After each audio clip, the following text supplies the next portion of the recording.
क्या एक गाड़ी की वजह से मुश्किल में फंसा पूरा परिवार? क्या बेन की शरारतें बढ़ाएंगी उसी के परिवार के लिए मुश्किलें? Hi, welcome back to our channel. आज मैं फुल स्पीड नामक एक फ्रेंच एक्शन कॉमेडी फिल्म का रिकैप दिखाने जा रही हूँ। टॉम एक मिडिल एज्ड प्लास्टिक सर्जन है जो अपनी पत्नी जूलिया के साथ अपने तीसरे बच्चे की उम्मीद कर रहा है। कपल के 2 बच्चे भी हैं, सबसे बड़ा लिसन और जल्द ही होने वाला मिडिल बच्चा नो। परिवार का मन काम से हटाने के लिए वो 2 सप्ताह कंट्री साइड की यात्रा पर जाने की योजना बनाते हैं। जैसे ही वे यात्रा के लिए उत्साह से पैकिंग कर रहे होते हैं, कोई दरवाजे की घंटी बजाता है। यह पता चला कि टॉम के पिता बेन ने यात्रा का हिस्सा बनने के लिए खुद को इनवाइट किया है। टॉम को अपने पिता को साथ ले जाने में कोई प्रॉब्लम नहीं होती है, लेकिन जूलिया इस आइडिया को पसंद नहीं करती है। बेन एक अनाड़ी आदमी है जो अक्सर चीजों को नष्ट कर देता है। हालांकि उसके इरादे हमेशा अच्छे होते हैं, जूलिया को निजी बातचीत में दखल देने की उसकी अननोइंग आदत से नफरत है। वो अपने पति के प्रति अपना असंतोष व्यक्त करती है, लेकिन बेन को उनके साथ शामिल होने से रोकने के लिए कपल कुछ नहीं कर सकते। इसके अलावा बच्चे उससे प्यार करते हैं और उसे यात्रा में शामिल करना चाहते हैं। परिवार अपना सामान पैक करता है और उन्हें कार तक ले जाता है। रास्ते में वे अपने डाउनस्टेयर्स पड़ोसी हवान से मिलते हैं। वो जूलिया से बात करने की कोशिश करता है, लेकिन वो उसे जल्दी से खारिज कर देती है और अपने काम पर ध्यान देना जारी रखती है। टॉम की झुंझलाहट के बावजूद वो जूलिया पर लाइन मारता है। परिवार तब टॉम की बिल्कुल नई इलेक्ट्रॉनिक कार मेड्यूसा में बैठता है। यह कई एडवांस फीचर्स के साथ ज्यादातर सेल्फ ड्रिवन है, जिसका उपयोग टॉम भी नहीं करता है। वो यात्रा के दौरान सुविधाओं से परिचित होने की योजना बनाते हैं। उनके जाने से पहले नो को याद आता है कि उसने अपना खिलौना हार्पून घर में छोड़ दिया है।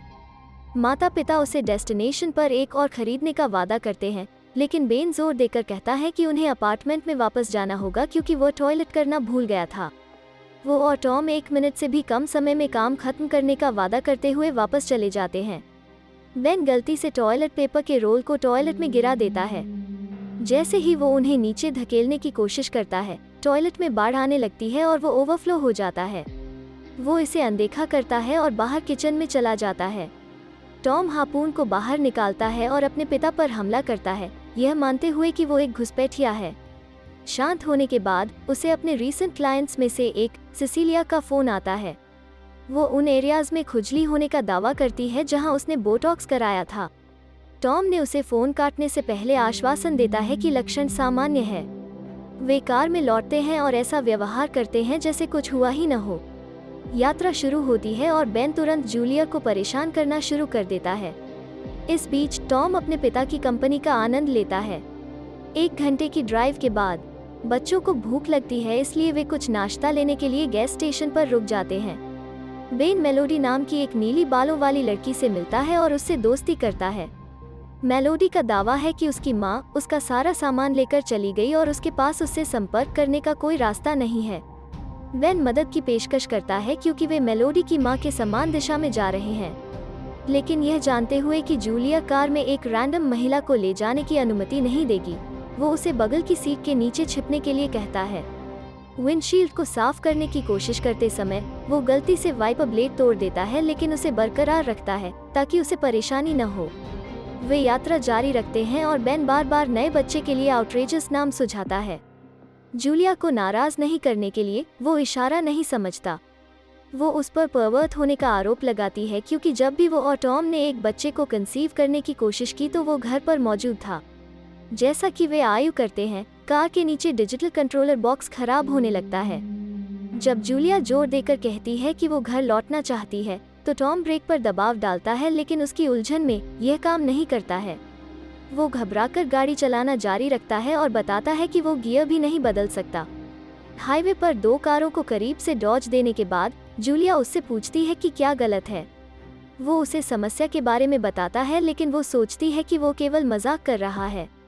बेन उसे यूजलेस सुझाव देता है जो काम नहीं करता। जल्द ही परिवार को पता चलता है कि वे मुसीबत में हैं। मेलोडी भी घबराने लगती है और बेन से पूछती है कि इसमें कितना समय लगने वाला है। लिटिल नो उसे देखता है और अपनी माँ को बताता है। जब वो उनके व्यू में आती है तो टॉम आश्चर्य में कार को लगभग क्रैश कर देता है। वो अपना परिचय देती है, जबकि अन्य उसे डरावनी दृष्टि से देखते हैं, 100वीं बार बेन से डिसअपॉइंट होकर। बच्चों को घबराने से रोकने के लिए जूलिया गाना गाती है, लेकिन जब वे इस मुश्किल से जूझ रहे होते हैं तो वे लगभग एक मोटरसाइकिल से टकरा जाते हैं और चीख पुकार मच जाती है।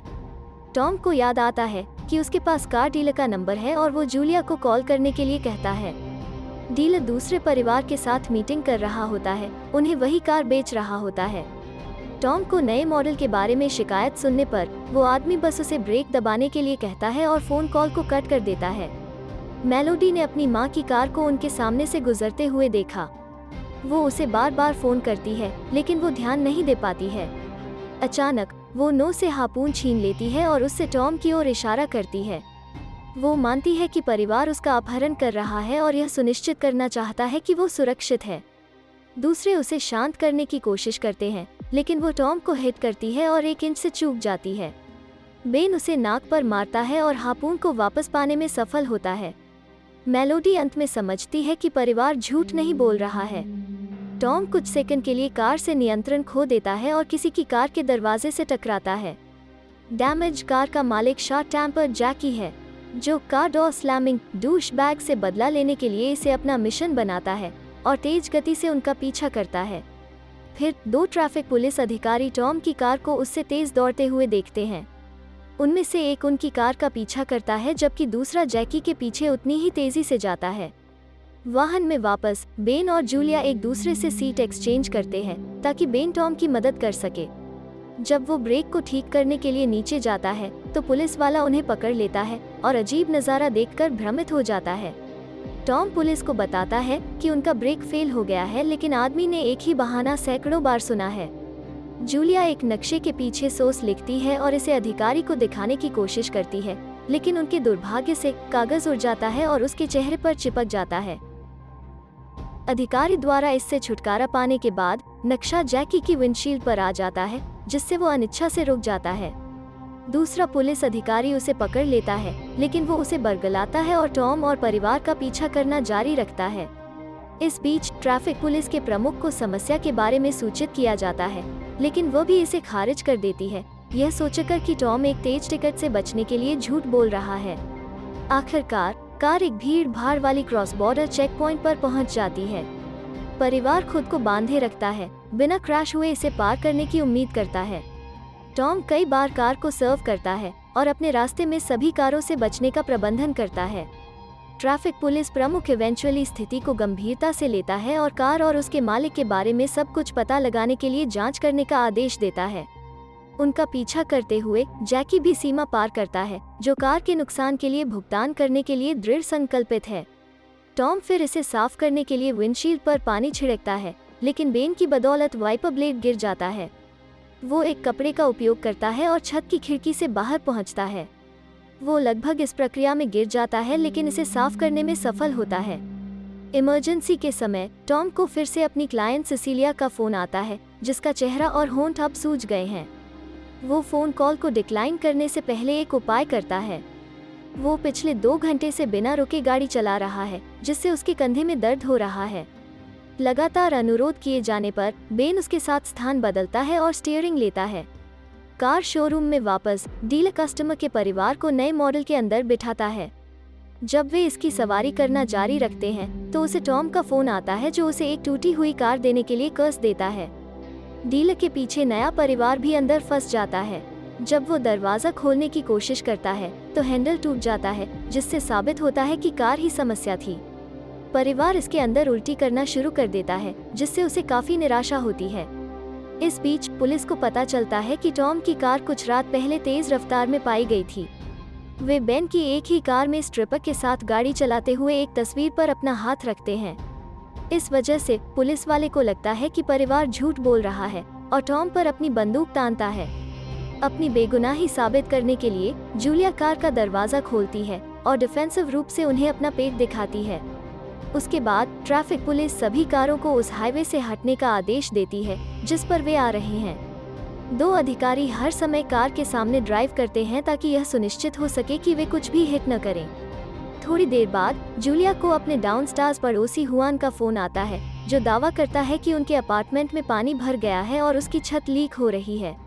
सबसे महत्वपूर्ण बात यह है कि वो उसके सभी नग्न चित्रों के बारे में चिंतित है जो नष्ट हो गए हैं।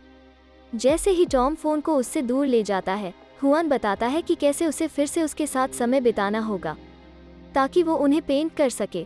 क्रोधित टॉम ने फोन फेंक दिया और अपनी पत्नी से पूछा कि वो आदमी किस बारे में बात कर रहा था। इससे साफ है कि जूलियन का हुआन के साथ अफेयर है। वो स्वीकार करती है कि यह 1 साल पहले की बात है और उसने तब से उससे बात नहीं की है, लेकिन यह टॉम के दिल तोड़ने से बचने के लिए काम नहीं करता है। लेकिन फिर जूलिया ने यह भी खुलासा किया कि वो जानती है कि टॉम का अपनी पूर्व सेक्रेटरी के साथ संबंध थे। दंपति इसके बारे में बाद में बात करने का फैसला करते हैं जब बच्चे आसपास नहीं हो। ऑकवर्डनेस को काटने के लिए बेन कहता है कि उसे तुरंत टॉयलेट करना है। उसे एक प्लास्टिक बैग दिया जाता है जिसका उपयोग वो अपना काम करने के लिए करता है। वे इसे खिड़की से बाहर फेंक देते हैं और यह सीधे जैकी के चेहरे पर जाता है। फिर भी वो हार मानने से इनकार करता है, अपने सिर पर बाल्टी रखता है और पीछा करता रहता है। फिर अंतिम उपाय के रूप में टॉम ने बेन को कार को और भी तेज गति से रेस देने के लिए गैस पर प्रेस करने के लिए कहा। परिवार हाथ पकड़ता है, खुद को प्रभाव के लिए तैयार करता है, लेकिन यह भी नहीं होता है क्योंकि गैस पैडल टूट जाता है। टॉम कार डीलर को श्राप देता है और निराशा में पैडल को दूर फेंक देता है। यह लगभग ट्रैफिक पुलिस को हिट करता है और उसे क्रैश कर देता है। वो दुर्घटना में बच जाता है, लेकिन उसकी मोटरसाइकिल नष्ट हो जाती है। वो और उसका साथी किसी तरह सिसिलिया से मिलते हैं और परिवार की मदद के लिए उसकी कार उधार लेते हैं। इस बीच जैकी उन्हें पकड़ लेता है और उन्हें मरम्मत के पैसे देने की धमकी देता है। सबसे छोटा नो अपने हार्पून का इस्तेमाल उस आदमी को मारने के लिए करता है और अंत में उससे छुटकारा पाता है। अब तक इस कार को लेकर टीवी पर खबरें आ चुकी हैं। करीब आधे घंटे में वे ट्रैफिक जाम तक पहुंच जाएंगे और क्रैश हो जाएंगे। पुलिस अपनी कार को परिवार की कार के सामने लाकर उसे बलपूर्वक रोकने की कोशिश करती है, लेकिन वो भी काम नहीं करती है। अंत में वे बच्चों को खिड़की के माध्यम से उनके पास भेजने के लिए कहते हैं। हालांकि यह तरीका खतरनाक है, लेकिन यह उनके बचने का आखिरी मौका है। योजना शुक्र है कि काम करती है और बच्चों को सुरक्षित रूप से पुलिस की कार में ट्रांसफर कर दिया जाता है। जब मेलोडी की बारी आती है, बिल थोड़ा विचलित हो जाता है, जिससे वो खतरनाक रूप से लटक जाती है कारों के बीच।